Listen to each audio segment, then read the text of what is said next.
tracked this month's hottest board games based on sales, popularity, crowdfunding, traffic, and news. Want to know which games are gaining ground and why? You're in the right spot as we list the top 10 trending titles with momentum.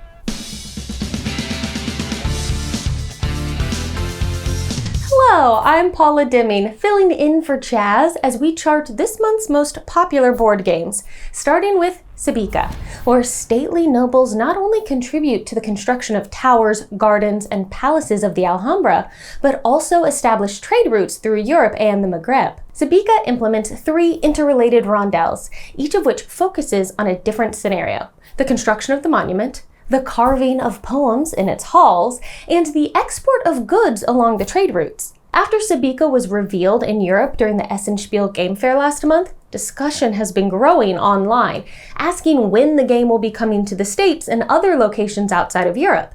The current speculation is that it will arrive in the US and elsewhere in the first quarter of 2023. So, like the Alhambra itself, Sabika will take a while to complete. But when it does, it's sure to have been worth the wait.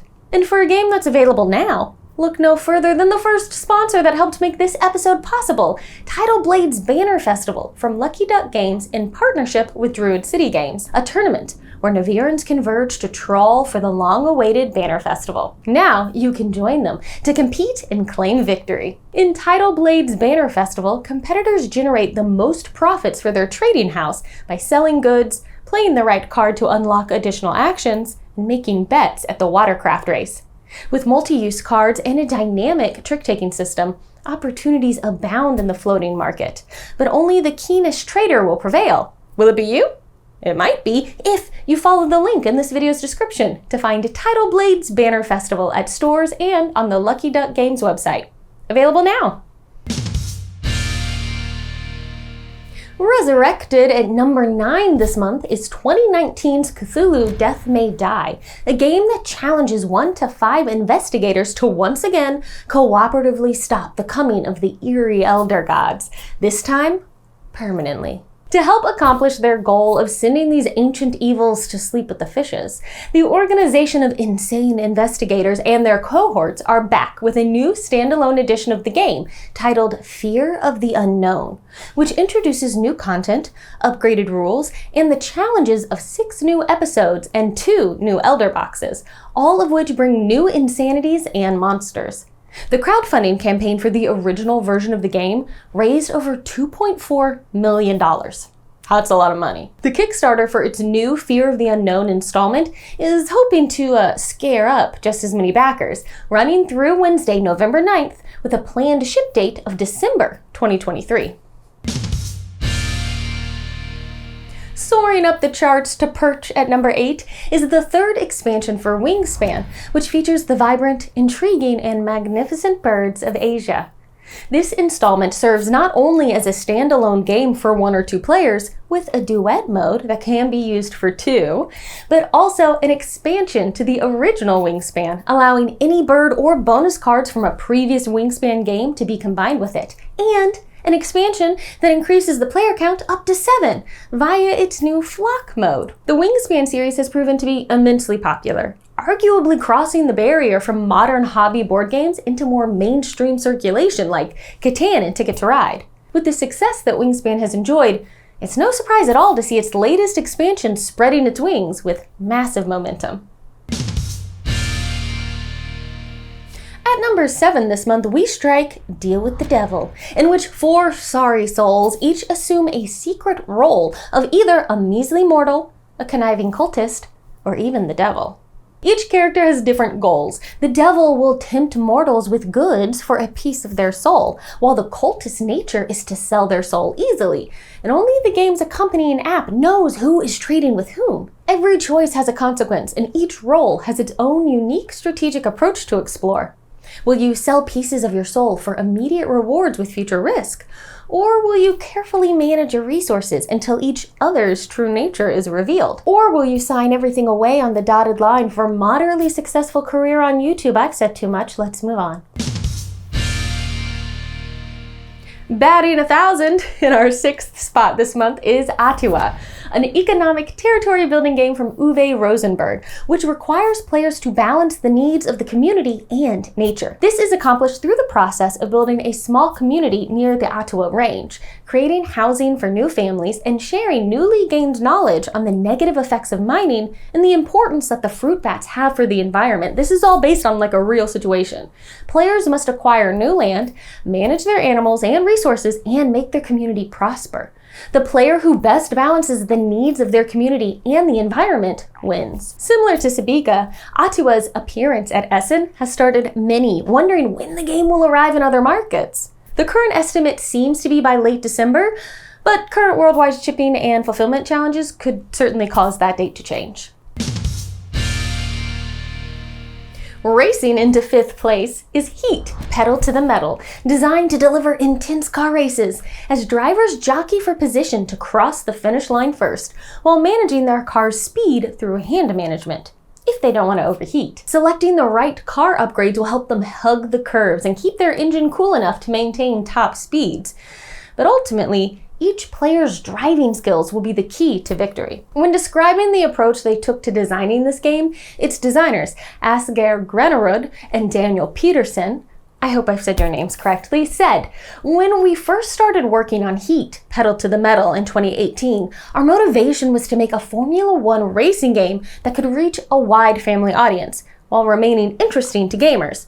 Not a convoluted betting game, but a racing game where first across the finish line wins. This meant we couldn't create a rules behemoth that would run long. It had to be done within an hour." The game itself has nearly reached its own finish line, with its release imminent, which means that Heat, Pedal to the Metal will hopefully be appearing on store shelves soon. Also on those store shelves, you'll find the other game that helped sponsor this episode, Blank Slate from the Op. Are you good at making predictions?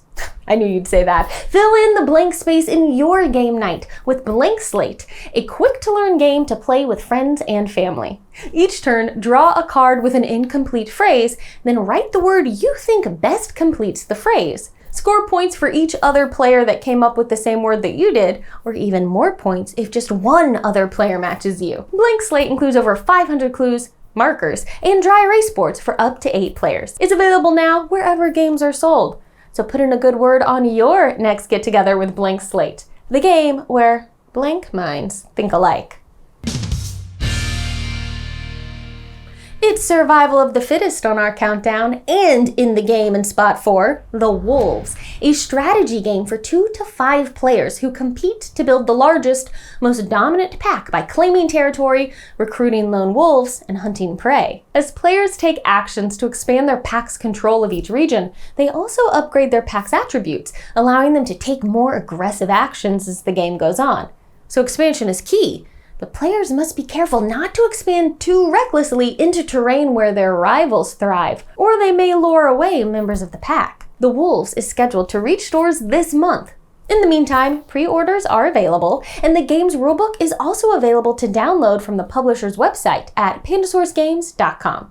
I have a note in my script here that says end this segment by transforming into a wolf if possible. You asked for it, Chaz. Careful what you wish for.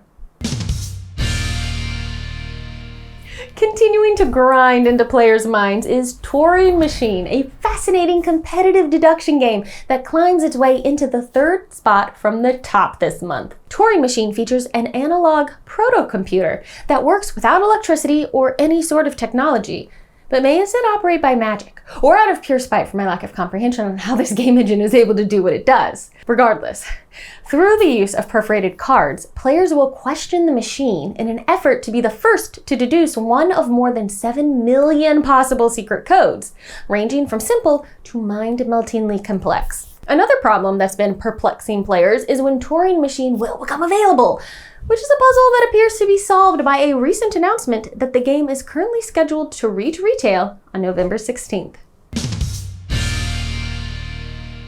Making it to spot 2 this month is Mosaic, a Story of Civilization, a game in which players will build and lead an ancient civilization by performing various actions on their turn and acquiring technologies, achievements, and influence. The game's designer, Glenn Drover, has described Mosaic as his magnum opus, with 2 versions of it released. the standard retail version, and a Colossus edition that included additional boards, component upgrades, and pounds of plastic player pieces. With as much as this game packed in, there's apparently still room enough for more, because a campaign for its first expansion, Wars and Disasters, is currently running on Kickstarter through November 10th. This expansion, which right now is scheduled to reach backers next April, will add new gameplay elements, over 100 more miniatures, a new leader and wonders, technologies and town types, naval units, military powers, and, of course, disasters. The Kickstarter is also the last chance to back the limited edition Colossus version, which is stated to never be reprinted. So consider this a heads up if that edition of Mosaic is one you've been considering for your own collection.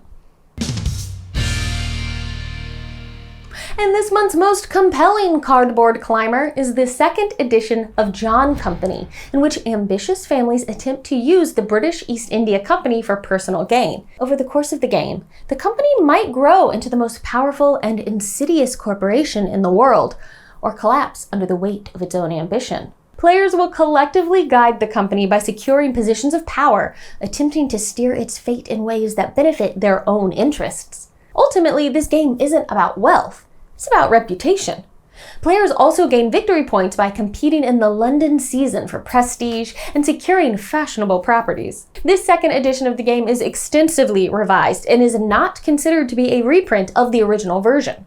It has been modified enough from its first edition that its designer considers it to be a distinct game from its previous version. This second edition was crowdfunded in the spring of 2021 and is now arriving in the hands of its backers to an overwhelmingly positive response, making this the month's hottest game. And for more hot games, continue on to this month's Board Game Buyer's Guide, where Chaz combs through over 400 new releases to give you his top 10 picks and suggestions. Thanks for watching. We'll see you over there.